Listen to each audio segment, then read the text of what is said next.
Hey y'all, if you don't mind, click subscribe, and if you like the video, and click the like button. And we appreciate every one of y'all, and hope to see you in the next video.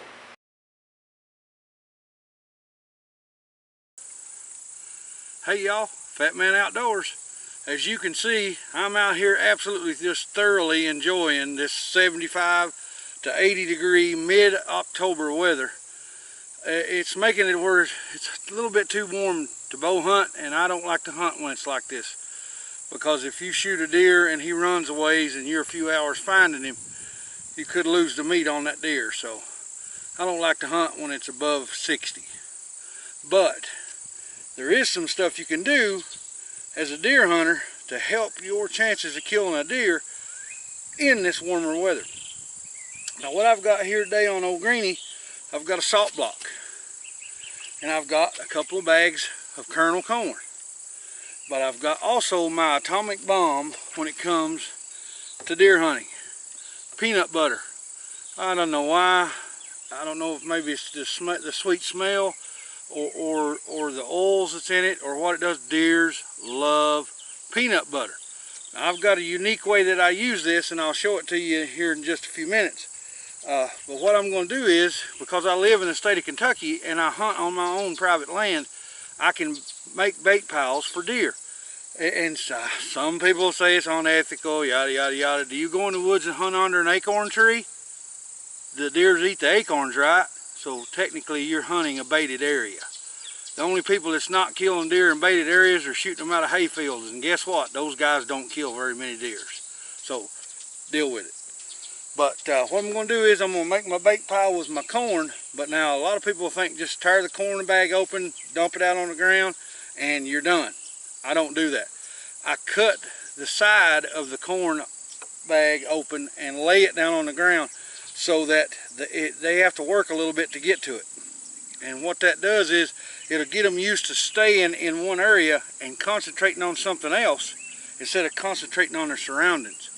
And if you're in an area like this is, and I'll pan the camera around here in a few minutes and show you, if you're in an area like this where it's real thick, there's already a good food supply. There's 17 acres of corn right here of mine that's right behind me, and this place is thick as a dog's back.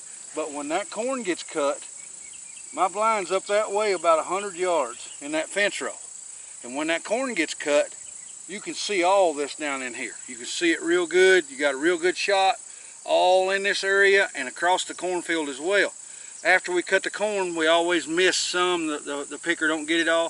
So there's usually, I don't know, a couple of dump beds full on Old Greenie of ears of corn. I'll pick that up and bring it down here. But now the key to doing this, I think, y'all do it the way you want to. You're in charge of your own business. But the key that I think is, don't spend too much time in the area you're going to bait. You don't want to have no more scent in here than you have to. Now today, to me, I kind of broke a cardinal rule of what I think. I wore shorts. I don't recommend you do that, because I feel like if you go through these briars and stuff and get your legs cut up and you're bleeding through here, that's putting up a whole bunch of scent. Now Old Greenie's pretty good about knocking briars down because it's got these great big foot blockers and stuff, but I should have wore pants, but it's kind of hot today and I'm fat. I didn't want to get hot. But anyway, I'm going to get the camera and I'm going to pan it around here and show you just how thick this place is, and you won't believe the difference after the corn's cut, that there won't be all this thickness in here, because it'll all starts dying down now, and as it dies down, it flattens down.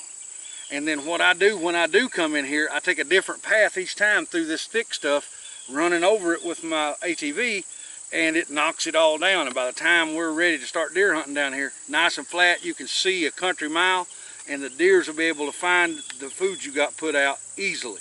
But now let's get the camera and pan it around so you can see real good, and then I'll show you how I put this bait out. Now what I've got in here, got several big cedar trees in here, big cedar thicket. I mean a boatload of briars. Get right on the other side of those briars where those two big cedar trees are. That's where the main trail is coming in, and you can see how thick it is in here. And then there's another main trail right over there beside that old big dead tree, And right where that old RV camper is, there's a big pond of mine. And deers come to it when it's hot like this. There's not much water around because it's dry. And they feed in here, and you can see, I don't know if you can tell, the trail that these deers walk through here. It's all through here like that. They just love this area for two reasons, I feel. Number one, the biggest reason I feel that they like it so much, there's no hunting pressure. The only time anybody's down in here is if I'm here.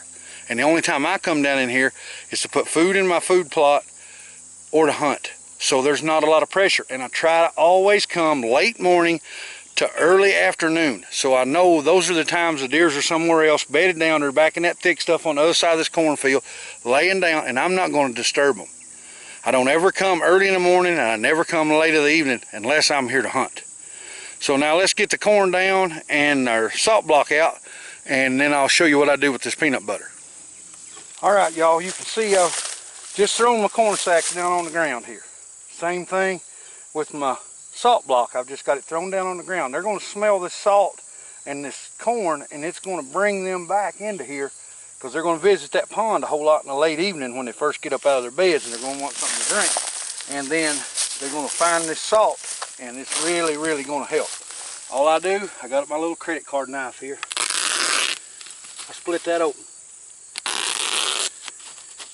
Now there's a reason why I do that.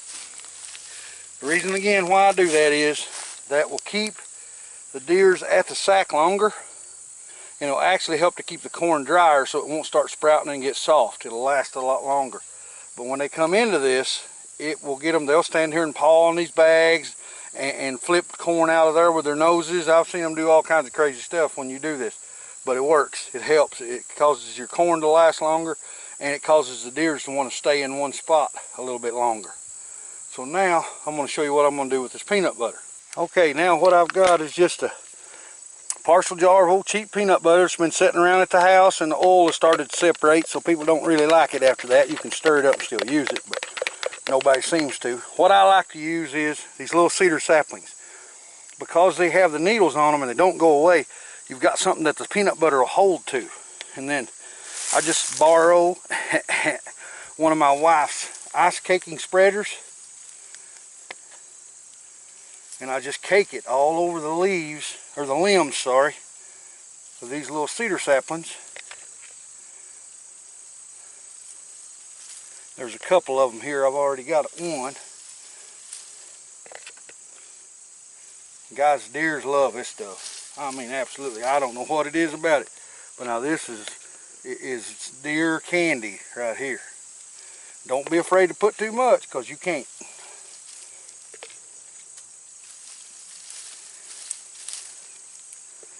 Now you can go to Sam's Club and you can buy this stuff real cheap in great big jars, the cheaper brands, the Walmart brand, or you can find it at discount grocery stores and get it real cheap. Now I'm going to do something here. A bunch of people's going to start freaking out, I guess, but just don't be all liberal. Let me explain what I'm doing. Now I'm going to break the top of this tree over. Won't hurt it. It's a cedar tree. You could dynamite it and it won't hurt it. And then I'm going to take the remainder of just the stuff that's in the outside of the jar. I'm going to cap it right down over the top of the tree. And what that's going to do is, can you see that? That's going to, as the heat from the sun hits that jar and dries it, or heats it, the oils and stuff are going to drip right out of that can and down onto the limbs. It's going to continuously be adding scent to that tree. Okay guys, that's all I do to set up a food plot. I use corn, salt, peanut butter.